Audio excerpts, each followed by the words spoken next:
సారెడ్డి కొండారెడ్డి గారు Kotappakonda real estate వారిని అడుగుదాం ఏం జరిగింది, ఎట్లా జరిగింది, వాళ్ళ సక్సెస్ స్టోరీ ఏంటి చెప్పండి. మీ పుట్టింది ఎక్కడ? కోటప్పకొండ. ఓకే. విద్యాభ్యాసం బిజినెస్ స్టార్ట్ చేసినప్పుడు ఉన్న నలుగురు మిత్రులు ఏం చేస్తున్నారు ఇప్పుడు? ఇద్దరు ప్రెసెంట్ ఎమ్మెల్యేస్.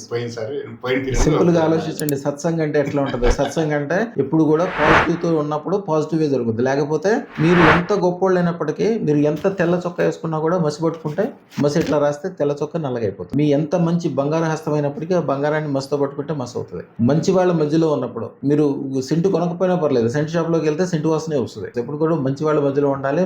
ఇప్పుడు కూడా నీతి నిజాయితీ వ్యవహారము, మిత్రులందరూ వాళ్ళ బాగు మీరు కోరుకోవాలి, మీరు బాగు వాళ్ళు కోరుకోవాలి. అందరూ ఇప్పుడు మంచి లెవెల్. నేను యాక్చువల్ గా ఎవరైనా సరే రాజకీయాలకు అనుకూలంగా ఉండాలని చెప్తాను. ఎందుకంటే పెద్ద వ్యాపారం చేద్దాం అనుకున్నప్పుడు పనున్నా లేకపోయినా మినిస్టర్ దగ్గరికి వెళ్ళాలి, పనున్నా లేకపోయినా ఒక ఎమ్మెల్యే దగ్గరికి వెళ్ళాలి, పనున్నా లేకపోయినా కలెక్టర్ దగ్గరికి వెళ్ళాలి, ఒక లాయర్ బ్యాచ్ లో ఉండాలి, ఒక పోలీస్ ఆఫీసర్ ఒక బ్యాచ్ లో ఉండాలి. విపరీతమైన అభివృద్ధి ప్లస్ వాళ్ళకి మీతో లాభం, మీతో వాళ్ళకి లాభం. అన్ని విషయాలు మనకు తెలియదు కదా. వీళ్ళందరూ కట్టడం వలన చెడు దారిలోకి వెళ్లకుండా మంచి దారిలోకి వెళ్తాం. మీరు మీ వ్యాపారాల ద్వారా వాళ్ళకి బ్రహ్మాండంగా మంచి ఆదాయం వస్తుంది. మీతో కలిసి ఉండటం ద్వారా వ్యాపారం ద్వారానే అది పాజిటివ్ గా మీతో వాళ్ళకి లాభం వస్తుంది. నా దగ్గర 1000 కోట్లు సంపాదించిన వాళ్ళు అందరూ అంతే బ్యాచ్ గా తయారవుతారు. మంచి వాళ్ళతో మధ్యలోకి తోడుకుని పెద్ద పెద్ద ఇండస్ట్రీలో పెద్ద పెద్ద వ్యవహారాలు గొప్ప గొప్ప పనులు చేసి ఉంటారు. రావాలని నైట్ అనుకున్నాను, తెల్లారుజామున బయలుదేరి వచ్చేసాను. వచ్చిన తర్వాత ఒక 2.5 years నుంచి ఒక సమస్య ఉండేది. ఇక్కడికి వచ్చిన తర్వాత చిన్నగా ఫోన్ వచ్చి ఈవినింగ్ వచ్చి సిట్టింగ్ చేసుకున్నాను, సెటిల్ చేసుకున్నాను. 100% to 100% నమ్మకం కలిగిన అనమాట. ఎప్పుడు 2.5 years అది మనం ఇచ్చేసి ఇన్వెస్ట్మెంట్ పెట్టి అట్లా ఆగిపోయి ఇక్కడికి వచ్చి అన్నట్టు చిన్నగా ఫోన్ రావడం, ఫోన్ వచ్చేసి ఈవినింగ్ వచ్చి కూర్చొని సెటిల్ చేసుకుని వెళ్ళిపోవాలంటారు. మన దగ్గర రాగానే ఎదురుగుండా కూర్చోగానే మీకు 2.5 సంవత్సరాల నుంచి ఉన్న సమస్య ఇప్పుడు తీరిపోవడానికి మార్గం వచ్చేసింది. వాళ్ళే మీరు అప్రోచ్ అయినా కాదు వాళ్ళే మిమ్మల్ని అప్రోచ్ అవుతున్నారు. ఇప్పుడు ఇట్లాంటి యాక్చువల్ గా మీకు ఈ చిన్నయే రాబోయే కాలంలో రోజుకు 10 మంచి విషయాలు జరుగుతుంటాయి. రోజుకు 10 మంచి విషయాలు రోజు జరుగుతూనే ఉంటాయి. విజయం ఎక్కడి నుంచి, బిజినెస్ ఎక్కడ స్టార్ట్ చేశారు, ఎట్లా చేశారో చెప్పండి ఒకసారి. నా బిజినెస్ స్టార్టింగ్ లో వాటర్ బిజినెస్ కాన్స్ వచ్చాను సార్. తర్వాత అంచెలుగా వచ్చిన 2-3 బిజినెస్ పెట్టుకుంటా అట్లా రియల్ ఎస్టేట్ లో దిగాను. రియల్ ఎస్టేట్ లో నుంచి ఒక ఫరంలో ఉండి ఆ ఫరంలో నుంచి కొన్నాళ్ళ పాటు అక్కడ ప్రయాణం చేసేసి ఆ తర్వాత బయటికి రావడం జరిగింది. బయటికి మాతో పాటు ముగ్గురు అట్లా వచ్చాను. ముగ్గురు 3 ఫారాలు పెట్టేసుకొని ఎవరు వాళ్ళు వ్యాపారం చేసుకుంటాము. వాళ్ళు ముందు మంచి పొజిషన్ లో వెళ్ళిపోయినారు. ప్రెజెంట్ మంచి హై లెవెల్ లో. బట్ నేను కూడా ఏది బాగానే ఉన్నాను, వ్యాపారం కూడా బాగుంది. మనకి ఏదో చేయాలనుకొని మీ కాడికి రావడం జరిగింది.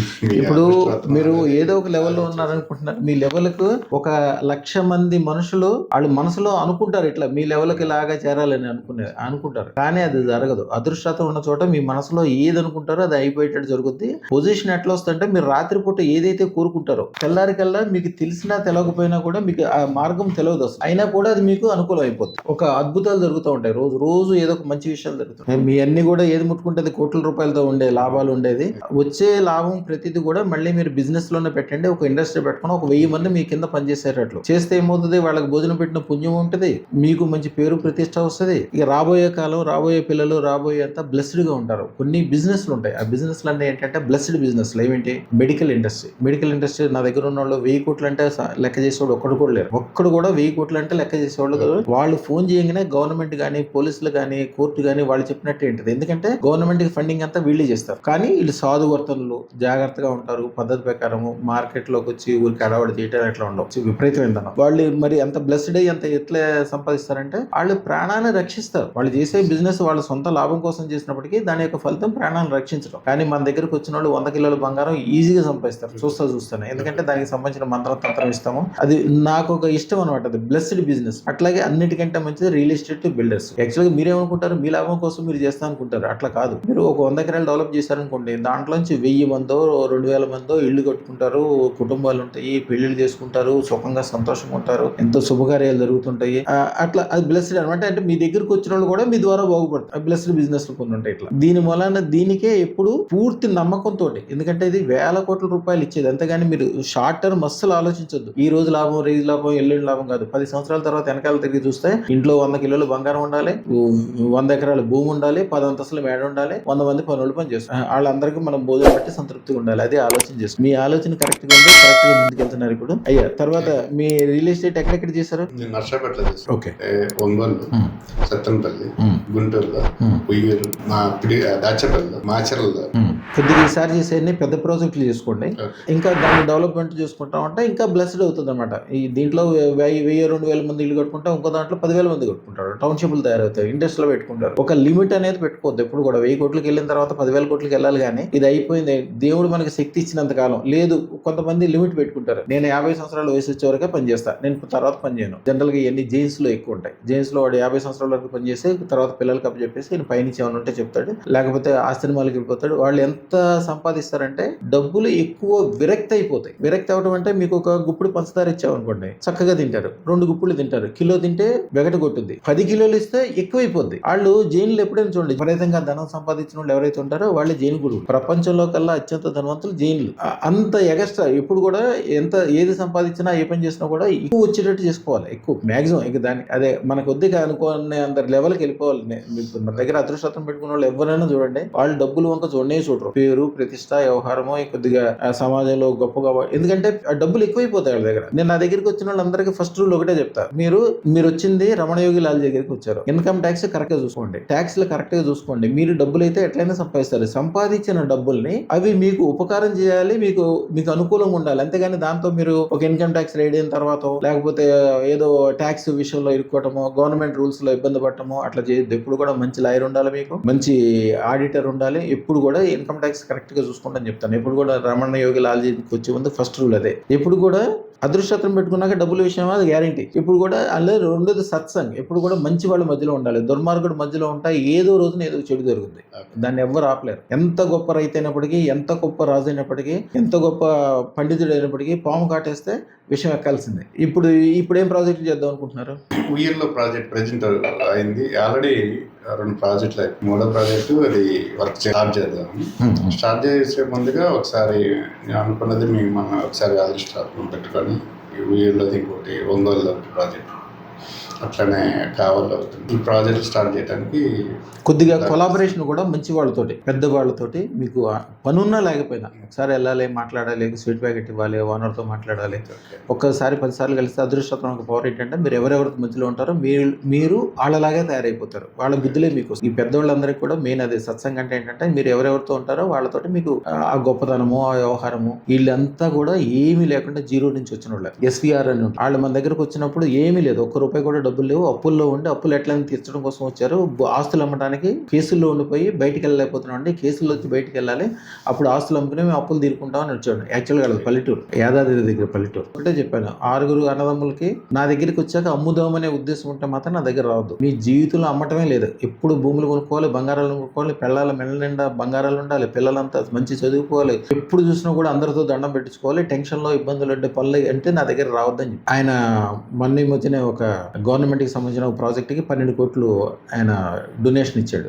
తిరుపతికి దాదాపు 12 కిలోలు బంగారం ఇచ్చాడు. మన అదృష్టలక్ష్మి దేవాలయానికి 12 కిలోలు బంగారం ఇస్తా అన్నాడు. అంటే మేము ఒక్కళ్ళ దగ్గర అదృష్టలక్ష్మి దేవాలయానికి 1 కిలో బంగారమే తీసుకుంటాం. అంటే నేను అట్లా కదండి, మా బంధువులు ఉన్నారు, మా అన్నదమ్ములు, మా అల్లుళ్ళు, మా వాళ్ళు అందరూ ఉన్నారు, అందరి పేరు మీద తలా కిలో ఇస్తారంటే సరే అట్లయితే ఇచ్చుకోవచ్చు. ఎవరికైనా ఒకళ్ళ పేరు మీద 1 కిలోనా అంటే మంచి పొజిషన్. ఆయన తినడమే కాదు 10 మందిని పెట్టించడం, మంచి టీము. ఎప్పుడు కూడా ఏంటంటే కొద్దిగా తక్కువ పెట్టుబడి, మంచి వాళ్ళ మధ్యలో ఉన్నప్పుడు పెట్టుబడి తక్కువ ఉండాలి, లాభం ఎక్కువ ఉండాలి. మార్జిన్ యూరోపియన్ రూల్స్ ఉంటాయి, కొన్ని బిజినెస్ రూల్స్. ఆ యూరోపియన్ బిజినెస్ రూల్స్ అంటే ఎవరైతే తక్కువ మార్జిన్ బిజినెస్ చేస్తారో ఆ బిజినెస్ ని కొద్దిగా మనం నమ్మలేము. ఇప్పుడు కూడా మార్జిన్ ఎక్కువ ఉండాలంటారు. రైతుది ల్యాండ్ కొద్దిగా ఏదన్నా గవర్నమెంట్ కాగితాలు ఇరిపోయి ఉంటుంది, దానికి ట్యాక్స్లు కట్టి గవర్నమెంట్ తో మాట్లాడి, ఆ లాయర్ తో మాట్లాడి ఏదైతే చట్టబద్ధంగా కోర్టు వ్యవహారం ఉంటుందో అది చేసుకోలేరు. వాళ్ళు చేసుకోలేకపోవటం వల్ల అట్లా వదిలేస్తే వాళ్ళకి లైఫ్ లాంగ్ లాస్. దాని ఖరీదు యాక్చువల్ గా ₹1,00,000 ఉన్నప్పటికీ వాళ్ళకి ₹100 కూడా రాదు. మీరు చేయటం వల్ల 10,000 ఇస్తారు, మీకు ₹1,00,000 వస్తుంది. వాళ్ళకి 10,000 చాలా గొప్ప, మీకు ₹1,00,000 మీకు 10 మందికి భోజనం పెడతారు కాబట్టి బాగుంటుంది. అలాంటి ప్రాజెక్టులన్నీ పెట్టుకోండి. మీకు ఇప్పుడు ఇచ్చే ఇవ్వబోయే పేరు కూడా పెట్టుబడి ఏమీ లేకుండా కోట్ల మీద ఆదాయం వచ్చేది ఏదైతే ఉంటుందో దానికి ఇస్తాము. అష్టలక్ష్మి వచ్చి మీ ఇంట్లో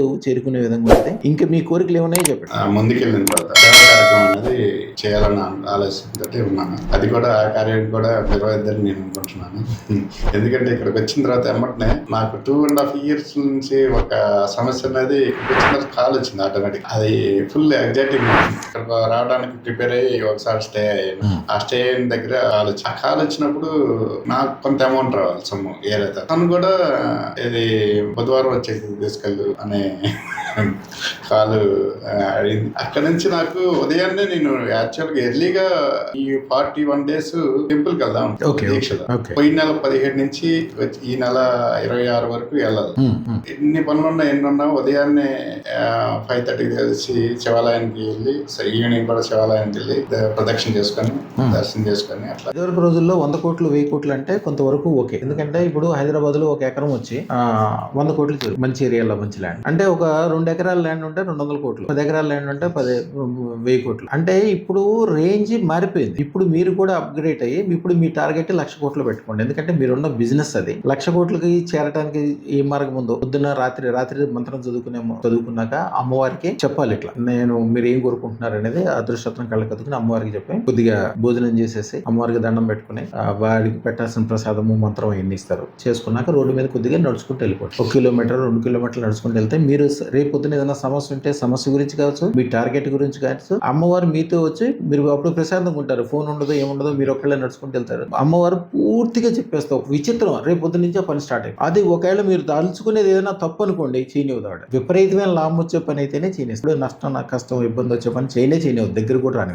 ముఖ్యంగా మీరు స్వార్థం ఎక్కువ చూసుకోవాలి. ఎప్పుడు కూడా నేను, నా భార్య, నా పిల్లలు, నా ఇల్లు, నా స్నేహితులు, నా ఊరు, నా కస్టమర్లు, ఎప్పుడు ప్రతి దానికి ముందు నా అనేది ఉండాలి. మీరు ఇందాక దాన ధర్మాల గురించి, దాన ధర్మాలు ఏంటి, మీరు బాగా ఎక్కువ సంపాదించిన తర్వాత కొంత భాగం కంపల్సరీ సొసైటీకి ఇవ్వాల్సింది గవర్నమెంట్ రూల్స్ ఉంటాయి. దాన్ని ఒక సెపరేట్ సెక్షన్ గా పెట్టి దాన్ని చేయండి. ఎప్పుడు మీరు దాన ధర్మాలకు వెళ్ళాలంటే ఒక లెవెల్ దాటిపోవాలి, ఎక్స్ అయిపోవాలి. ఏం చేసుకుంటాం ఈ డబ్బులని, ఎక్కడ చూసినా బంగారమే, ఎక్కడ చూసినా డబ్బులే, ఎక్కడ చూసినా అసలు ఏం చేసుకుంటాం ఇక అనుకున్నప్పుడు మీరు దానికి వెళ్ళాలి. ఈలోగా మాత్రం ఫోకస్ అంతా బిజినెస్ మీదే. సంపదల్ని మీరు సృష్టిస్తున్నారు. అన్నిటికంటే గొప్ప సేవ అదే. మీరు సమాజానికి చేసే గొప్ప సేవ. మీరేమో రియల్ ఎస్టేట్ చేసి 100 ఎకరాలు డెవలప్మెంట్ చేస్తే మీ డబ్బుల గురించి కాదు, మెయిన్ 1000 మంది 2000 మంది దాంట్లో ఇల్లు కట్టుకుని మీ పేరు చెప్పుకుంటారు. వాళ్ళు కొన్న భూముల రేటు పెరుగుతుంటాయి. మీరు అక్కడ టౌన్షిప్ ఏర్పాటు చేస్తే చుట్టూతో ఉన్న ల్యాండ్ రేట్లు పెరుగుతాయి. మీరు చేసే పని మూలాన కొన్ని వేల మంది బాగుపడతారు. అన్నిటికంటే గొప్ప సంపద సృష్టి అనేది అన్నిటికంటే గొప్ప. అమ్మవారు, లక్ష్మీ అమ్మవారు ఎప్పుడు వాళ్ళని దీవిస్తుంటారు.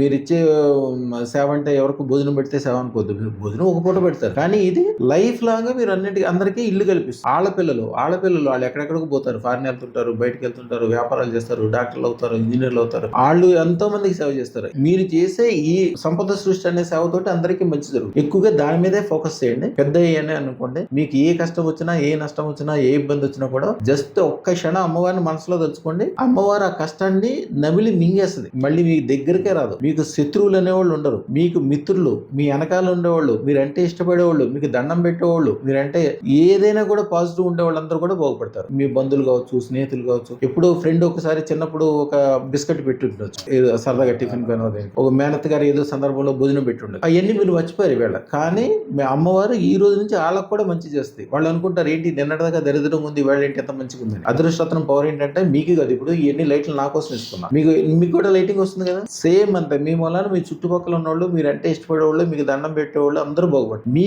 గురించి ఎవరైనా చెడు అనుకున్నా, మీకైనా ద్రోహం చేద్దాం అనుకున్నా, మీకైనా డబ్బులు ఎగ్గొడదాం అనుకున్నా, మీకైనా చెడు అనే భావన వాళ్ళకి రావటమే ఆలస్యము. అమ్మవారికి 100 సింహంతలు ఉంటాయి భద్రకాళి అమ్మవారికి. వాళ్ళ రక్తాన్ని పీల్చేస్తారు. వాళ్ళు మీ దగ్గర దాకా కూడా రాలేరు. చెడు మొత్తం కూడా మీరు ఇందాక చెప్పారు చూడండి, నా దగ్గరికి వద్దాం అనుకోగానే మించి ఇన్ని శుభాలు జరిగినాయండి. అవన్నీ అమ్మవారు ఆటోమేటిక్ చేస్తూ ఉంటుంది. మీరు ఏ పని మీద ఉన్నా కానీ రేపు పొద్దున పని ఉంటే ఇవాళ రాత్రి మంత్రం చదువుకుని అమ్మవారికి చెప్పుకుని నాకు ఇట్లా పని ఉంది అమ్మ అంటే మీరు వెళ్ళేసరికల్లా ఆ పనికి అనుకూలం అయిపోద్ది. జనరల్ గా ఒకసారి 100 సార్లు తిరగాల్సిందే మీకు 3 సార్లు అంతా పాజిటివ్ అయిపోతుంది. చెడు అనేది ఉండదు. శత్రువులు అనేవాళ్ళు ఉండరు. శత్రువులు ఎవరన్నా మీకు ఇంకా ఎవరన్నా పవర్ఫుల్ మా గురువు దగ్గరకో లేకపోతే మంత్రగాడి దగ్గరికి వెళ్ళి ఏదైనా ప్రయోగాలు చేశారా, ఎవడు చేశాడో మీకు ఎమ్మడే తెలిసిపోద్ది. చేసినోడు 9 గంటల్లోగానే రక్తం కక్కుంటాడు, లేకపోతే రక్త విరేచనాలు అవుతాయి, లేకపోతే ఒంట్లో ఎముకలన్నీ ఏదైనా యాక్సిడెంట్ ఇరిగిపోతాయి. మనకి యాక్సిడెంట్ లాగే కనిపిస్తుంది. యాక్చువల్ గా అమ్మవారు తన యొక్క సింహం పంచేతో కొట్టుద్ది అనమాట. ఆవిడికి విపరీతమైన ప్రేమ. మీరు తప్పు చేసినా రైట్ చేసినా మిమ్మల్ని కాపాడుతుంది. సింహం తన పిల్లల్ని ఎట్లా కాపాడుకుంటది? నువ్వు గొర్రెనెందుకు చంపావు, మేకనెందుకు చంపావు అని కూడా అడగదు. అట్లాగే అమ్మవారికి విపరీతమైన ప్రేమ.